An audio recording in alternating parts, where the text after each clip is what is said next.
नमस्कार, news been देख रहे हैं आप। आपके साथ मैं हूं Mansi Jaiswal. British broadcasting corporation यानी बीबीसी के मुंबई और दिल्ली के दफ्तर में इनकम टैक्स की रेड अब भी जारी है। इनकम टैक्स की ये रेड मंगलवार को तकरीबन दिन के 12 बजे से शुरू हुई थी। आयकर टीम की रेड पर बीबीसी का बयान सामने आया। उन्होंने कहा कि वो जांच में पूरा सहयोग कर रहे हैं।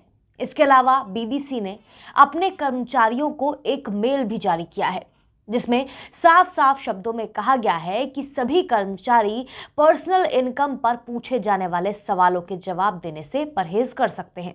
उन्हें वेतन से जुड़े अन्य सवालों का जवाब देना चाहिए। इसके साथ ही केवल ब्रॉडकास्टिंग डिपार्टमेंट को ऑफिस बुलाया गया है, बाकी सभी से वर्क फ्रॉम होम के लिए कहा गया है। वहीं इस सर्वे के बाद से देश और दुनिया से तमाम प्रतिक्रियाएं भी सामने आ रही हैं।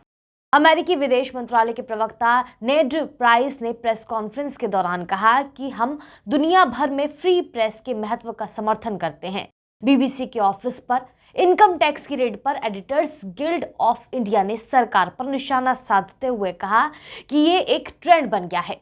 जो सरकार के खिलाफ बोलता है उस मीडिया हाउस को निशाने पर लिया जाता है। एडिटर्स गिल्ड ऑफ इंडिया ने इसे जांच एजेंसियों का दुरुपयोग बताते हुए सरकार से अपील की है कि हर स्थिति में मीडिया की आजादी का पूरा ध्यान रखा जाए। बताते चले, अंतर्राष्ट्रीय मीडिया भी प्रमुखता के साथ इस खबर पर रिपोर्ट कर रहा है। अमेरिका के प्रतिष्ठित अखबार द न्यूयॉर्क टाइम्स ने इस घटना पर एक विस्तृत खबर प्रकाशित की है, जिसमें अलग अलग पक्षों पर बात की गई है।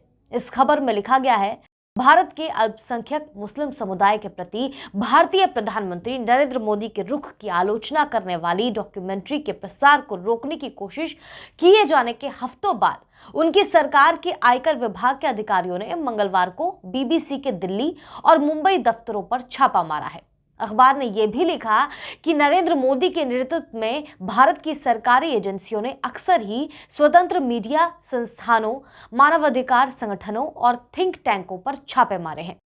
सामाजिक कार्यकर्ता सरकार की ओर से उनके फंडिंग स्रोतों को निशाना बनाने को आलोचनात्मक आवाजों को दबाने की कोशिशों के रूप में देखते हैं। अगर भारत के टीवी चैनलों और अखबारों की बात करें तो यहाँ इस खबर को टीडीएस, फॉरेन टैक्सेशन से लेकर कई मामलों से जोड़कर दिखाने की कोशिश की जा रही है। इन चैनलों और अखबारों के मुताबिक बीबीसी के दफ्तर में आईटी की रेड ये जानने के लिए हो रही है कि बीबीसी ने ट्रांसफर प्राइसिंग रूल्स के तहत गड़बड़ी की है या फिर नहीं।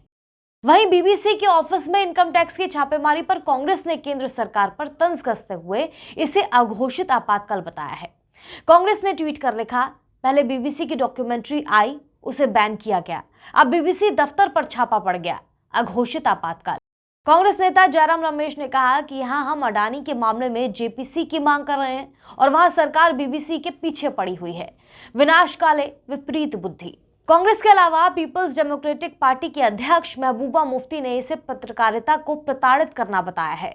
उन्होंने मंगलवार को ट्वीट कर कहा कि बीबीसी कार्यालय पर छापों का कारण और प्रभाव काफी स्पष्ट है। भारत सरकार सच बोलने वालों को बेशर्मी से प्रताड़ित कर रही है, चाहे वो विपक्षी नेता हो, मीडिया हो, कार्यकर्ता हो या कोई और हो। सच्चाई के लिए लड़ने वाले को उसकी कीमत चुकानी पड़ती है।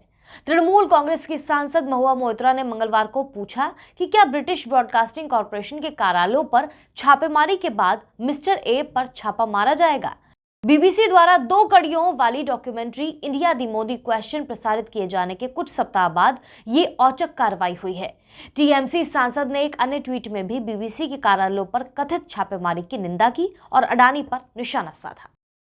फिलहाल इस खबर में बस इतना ही। देश और दुनिया की तमाम बड़ी खबरों के लिए हमारे चैनल को सब्सक्राइब करना ना भूलें। साथ ही बेल आइकन भी जरूर दबाएं ताकि हर अपडेट आप तक समय पर पहुंच जाए। नमस्कार।